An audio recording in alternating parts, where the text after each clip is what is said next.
creeps in the night. Squirrel moments gone. Hello and welcome, y'all. Today I am here to give a few quick tips and hints on the game Aloft. So, we're looking at some things that would help a lot of you in the beginning. Hopefully, some things you haven't seen before. This is still a pretty new game, it has only been out for a few days. So, we know things are going to be changed and patched as we go. So, of course, we'll come back and update as we need to. Tip number one is going to be the sketchbook. This thing is going to be your best friend for any kind of building and decorative recipes. So yes, you can learn the recipes from the knowledge stones, but the quickest way you're going to get them is by sketching them. So any little flappy pieces of paper or books you see around, go ahead and grab them. Any campfires you see, go ahead and harvest them because you'll need the charcoal. Same with these dead looking trees. Go ahead and chop down any of these that you find as well to get as much charcoal as possible. And then with the pages and the charcoal, you can sketch your recipes. Now you can also craft paper. As long as you have the resources and you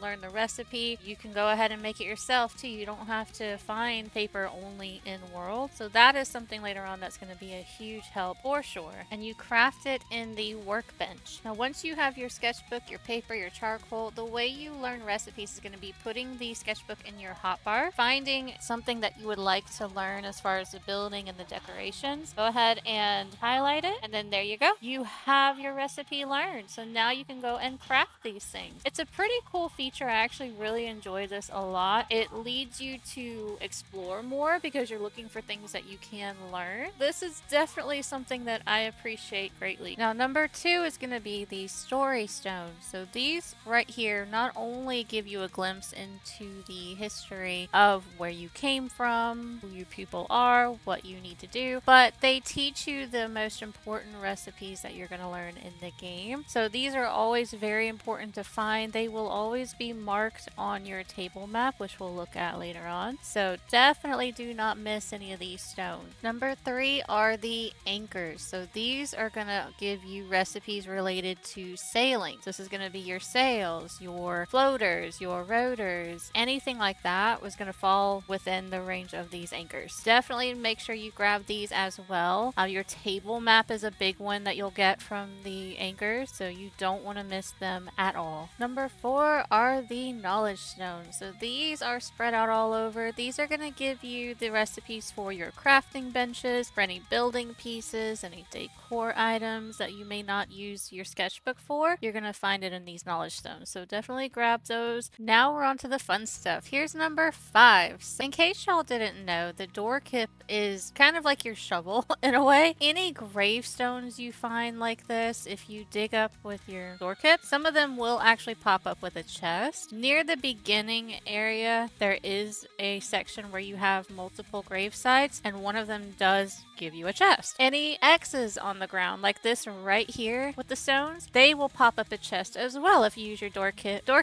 and you dig up the ground, you will get a chest. So always make sure you keep an eye out for the X's and the grave sites. Sometimes there are arrows that you'll see formed with the stones that point you in the direction of an X on the ground. So keep an eye out for that. Let's get into some sailing. So number six, you have sails. So like it says on the top left of your screen, if you line everything up properly, that's going to be the best outcome for your sails. So don't just slap them down all willy-nilly. Make sure you do pay attention to lining the triangles up so you get the best out of your sails. Number seven is the storm chaser. This is a super handy thing to have. You do learn it through the anchors that you click on, but this will help you track down any knowledge stone, any vestige, any of the anchors. There's a few things that we have not unlocked yet because we haven't progressed that far, but it's a massive help to be able to track these things and to see if there's any nearby. So I highly recommend making sure you have one of these on your island. It's going to save you a lot of time. And number eight is actually going to be with the table map. There's a few things here that can help you out. Any island that you have already visited, if you hover over it, it will show you what is on that island. So if you visit an island and you're not sure whether or not you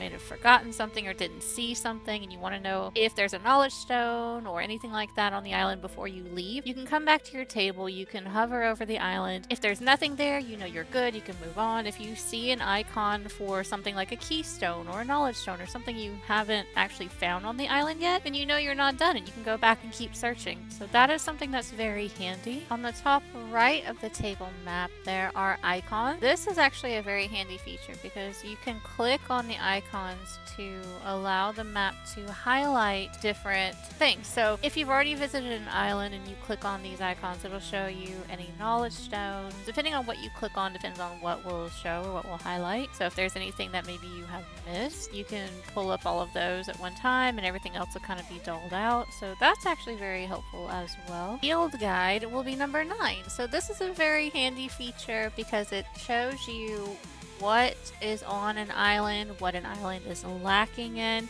So if you go to an island where you have to fix the ecosystem and you're unsure of what it's missing, what it's needing, definitely check your field guide. It will show you specifically what you need to make sure that island has so that it can be saved.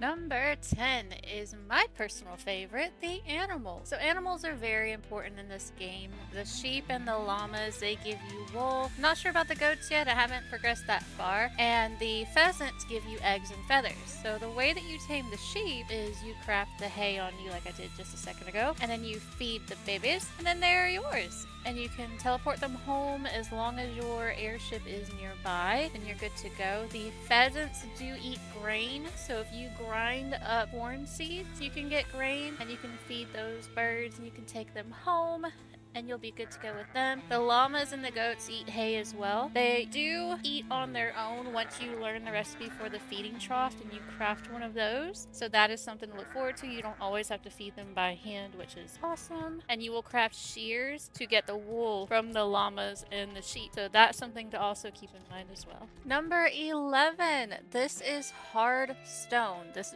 big black rock right here. Definitely want to make sure you harvest as many of these as you can. You get 1 hard stone per black rock that you harvest, regardless of the size of the rock that you harvest. And these you are going to use for a lot of recipes later on. So grab as many as you can.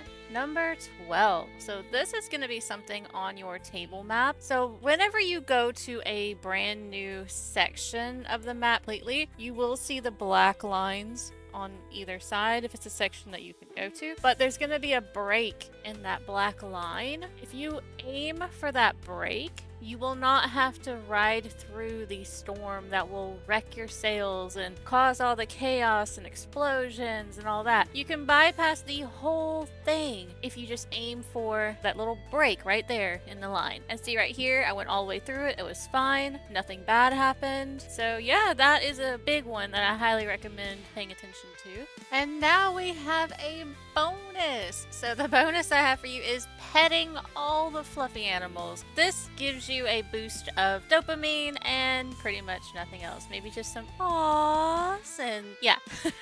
So make sure you pet all the animals just because they're cute. Why not? I appreciate you guys watching the video of these 12 tips and hints for the game Aloft. I can't wait to get more into this game, to get towards more of the end game material. So I'll definitely be coming back with some more videos, with some more information, more tips, things like that. I have a video on the top right leading to another one of my Aloft videos that you're welcome to check out if you'd like. Please remember to like and subscribe for more, and y'all are freaking amazing.